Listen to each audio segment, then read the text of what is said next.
আসসালামু আলাইকুম ওয়া ৰাহমাতুল্লাহ। মোৰ মৰমৰ দৰ্শক বন্ধুসকল, মুনাফিক কাক কয় আৰু মুনাফিকক আমি কেনেকৈ চিনি পাম?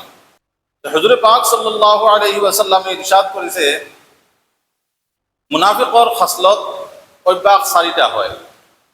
চাৰিটা অভ্যাস যদি তাৰ মাজত পোৱা যায় তেওঁ মুনাফিক হয়। আৰু এই চাৰিটাৰ পৰা যিকোনো এটা যদি পোৱা যায় তেওঁ মুনাফিকৰ অভ্যাসৰ ভিতৰত এটা অভ্যাস তেওঁৰ মাজত পোৱা গ'ল, এটা খাছলতৰ ভিতৰত এটা খাছলত তেওঁৰ মাজত পোৱা গ'ল। আল্লাহ নবী সাল্লাল্লাহু আলাইহি ওয়াসাল্লামে ইৰশাদ কৰিছে, যদি এইবিলাক খাছলত এইবিলাক অভ্যাস তোমাৰ মাজত আছে তুমি এৰি দিয়া।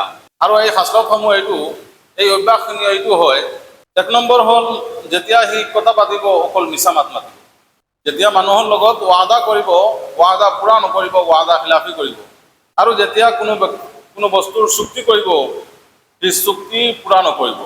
আৰু যেতিয়া মানুহৰ লগত কাজিয়া কৰিব বহুত বেয়া বেয়া গালি পাৰিব, বেয়াকৈ গালি পাৰিব, বেয়া গালি পাৰিব, লেতেৰা গালি পাৰিব।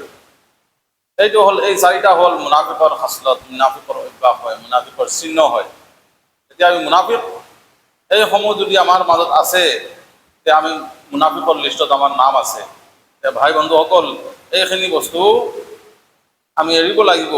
খালিছ দিলে আল্লাহৰ হৈ তওবা কৰি আমি এৰিব লাগিব। আল্লাহ তাআলা আমাক চবক আমলৰ তৌফিক দিয়ক।